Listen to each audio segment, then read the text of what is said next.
$25 changes hands over my head, dirty blue and white striped mattress, iron headboard. Hot, heavy air, dirty, sweaty man, hands bound to iron. I twist, I turn, I kick, I fight with all I am, I fight. Just what I like, he says, feisty. My 5-year-old brain freezes. How can I not fight? Fight or no fight, he wins. He unties me, tells me to run for the road.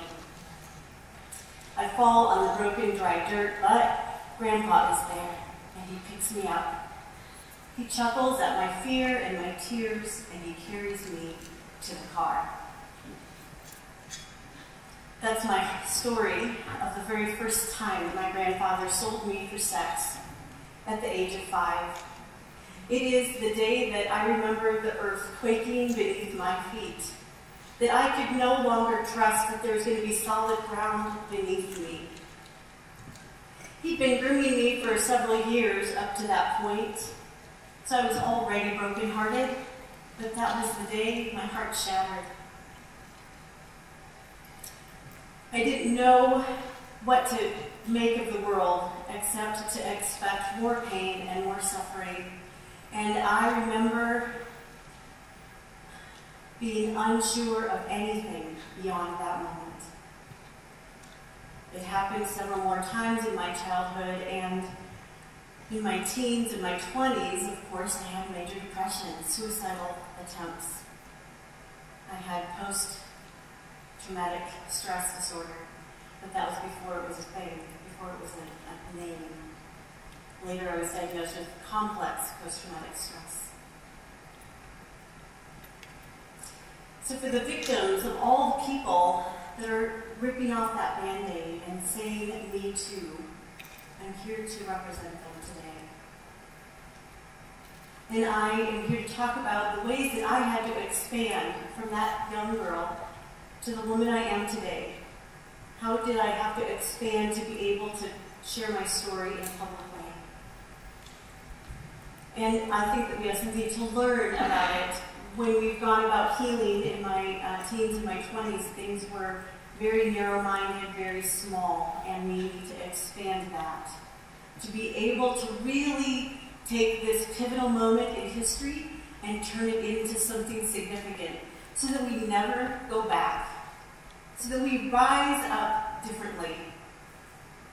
I'm incredibly passionate about this. I would love to see a day when 5-year-olds no longer have to worry that their grandfather or anyone else, a stranger, is going to pluck them and put them into a scenario like that. The first thing I had to do after tearing off my Band-Aid, and that was 7 years ago that I first uttered Me Too. After that, I had to expand my courage, my ability to be able to look what was underneath the Band-Aid.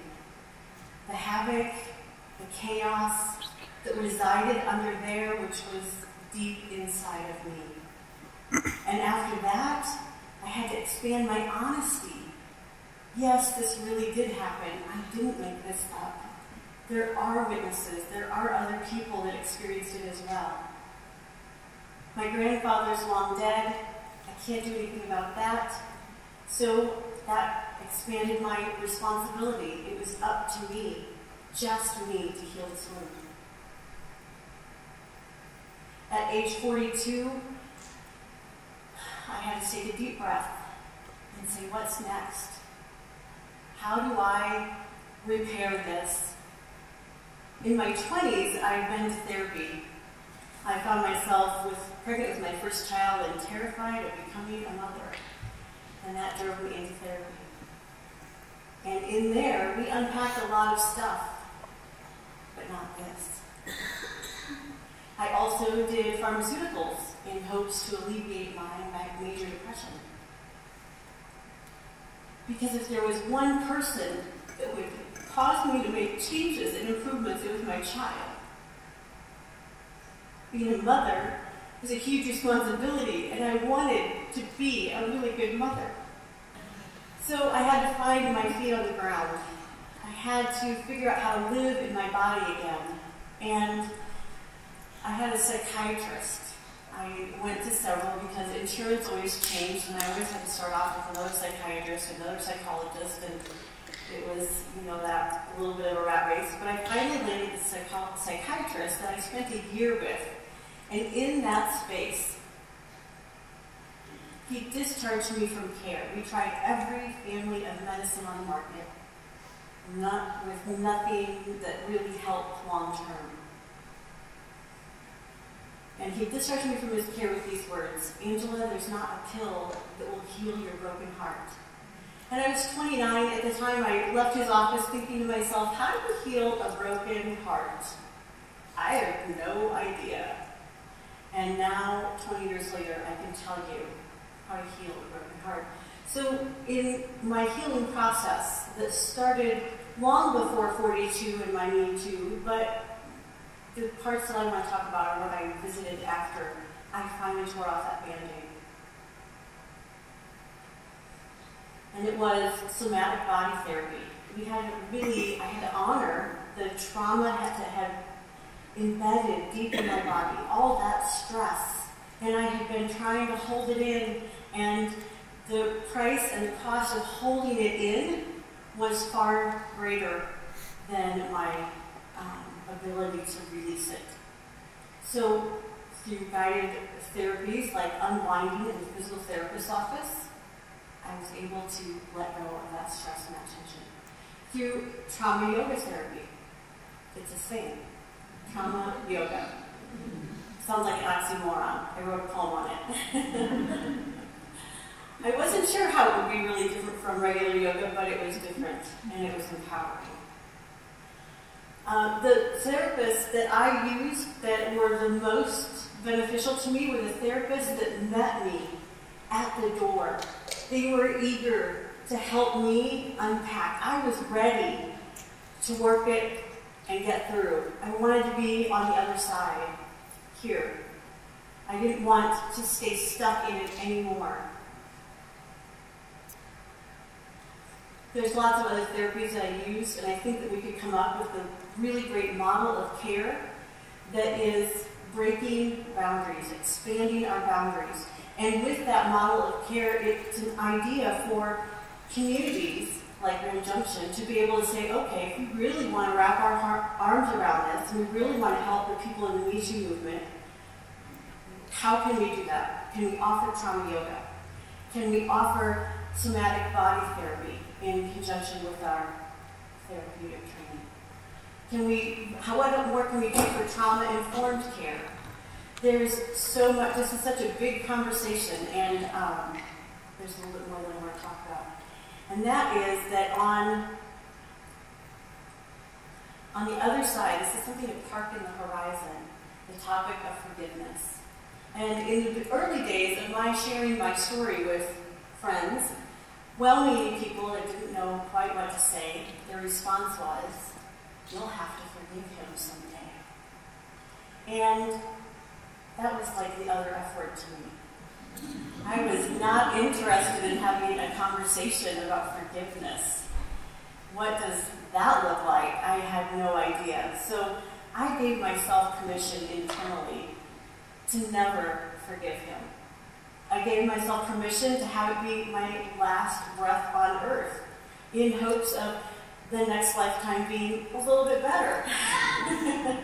I gave myself permission to even approach it sooner than that, but again, I couldn't even construct in my mind, so I parked it. I have lots of quotes about forgiveness that people rattle off when I wrote them in my journals, and I was never enamored with the topic. I just waited.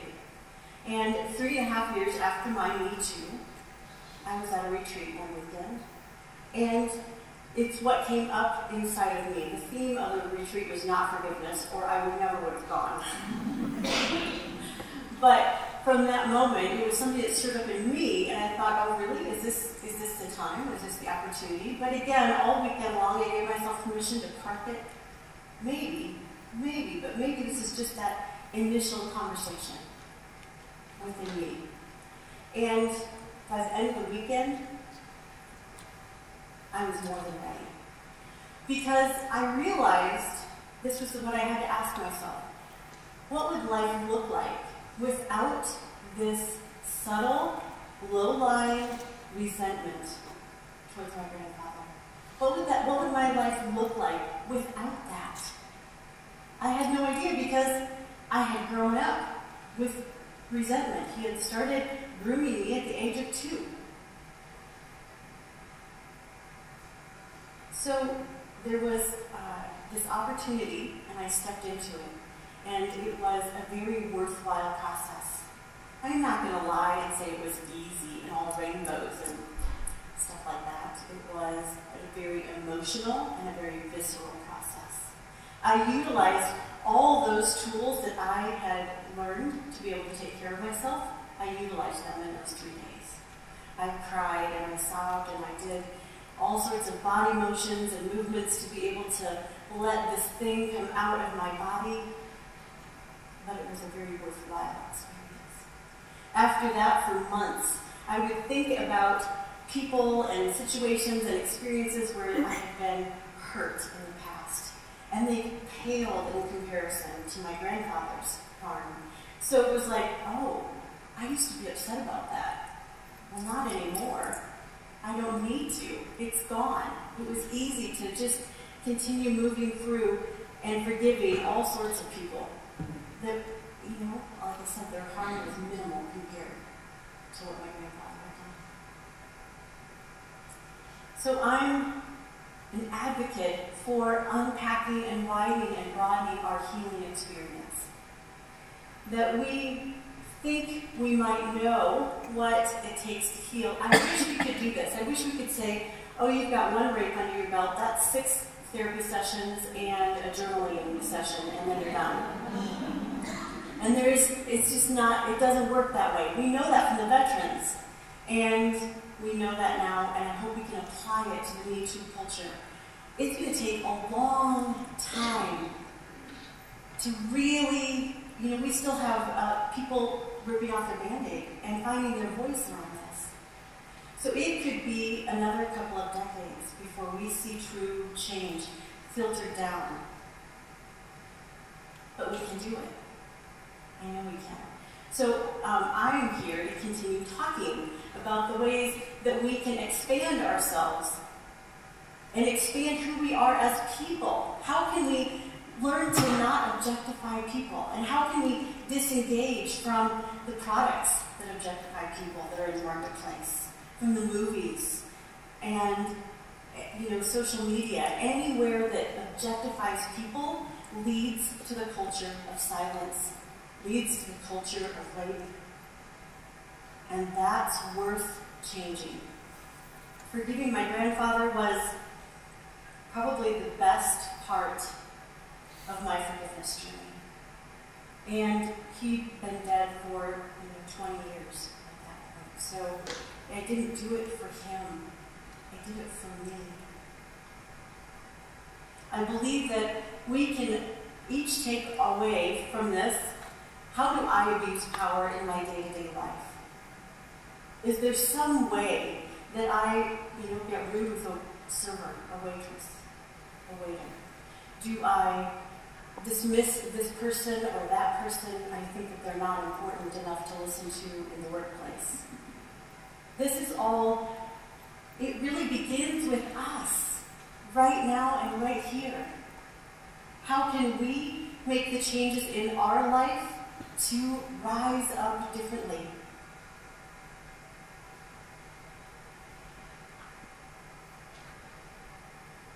This is me, at age 4.5. I'd been groomed at that point, but my heart had not been broken. I think she looks a little feisty. My 5-year-old picture, she didn't look quite so feisty. So that's why I chose the 4.5-year-old.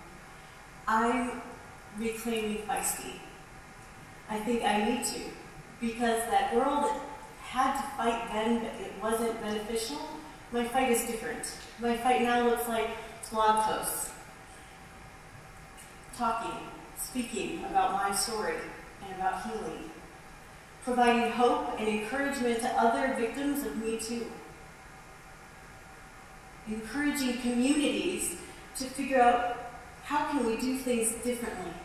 What can we change in our school setting? What can we change in our day-to-day lives that will really help keep this great culture from ever surfacing again?